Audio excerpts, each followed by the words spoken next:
ఆనాడు ఎమ్మెల్యేలు మారితే మీరు మంత్రులు చేశారు, కనీసం మేము అట్లా కూడా చేయలేదు. మారిందా మారలేదట వాళ్ళు, మేము మారనే లేదు, ముఖ్యమంత్రిని అభివృద్ధిలో కలిసి వచ్చినామంటారు. మీరు మంత్రులు చేసిన వాళ్ళు డిస్క్వాలిఫై కాలేదు, ఉప ఎన్నికలు రాలేదు. బాజాప్తే గవర్నర్ దగ్గర పోయి మంత్రులే చేసి 5 ఏళ్ళు మంత్రి, 10 ఏళ్ళు, ఒక ఆయన 8.5 ఏళ్ళు, మా అక్క 4.5 ఏళ్ళు మంత్రి చేసింది. ఎన్నడూ ఉప ఎన్నికలు రాలే. కానీ ఇప్పుడు ఉప ఎన్నికలు వస్తాయి, వచ్చే వారమే ఉప ఎన్నికలు అంటారు అధ్యక్ష. ఎట్లా వస్తాయి అధ్యక్ష? చట్టం మారలే, న్యాయం మారలే, స్పీకర్ ఆఫీసు సేమే ఉంది, పాలకపక్షం ప్రతిపక్షం అట్లనే ఉంది, రాజ్యాంగం అసలే మారలేదు. ఇంకెట్లొస్తాయి అధ్యక్ష ఉప ఎన్నికలు? నాకు అర్థం కాలేదు.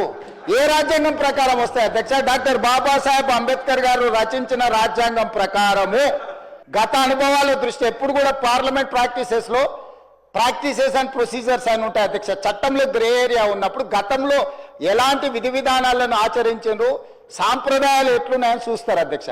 2014 నుంచి 2019, 2019 నుంచి 2023 వరకు ఏ సాంప్రదాయాలను సభ ఆచరించిందో అచ్చం గదే సాంప్రదాయాలను మనం ఆచరిస్తాం అధ్యక్ష.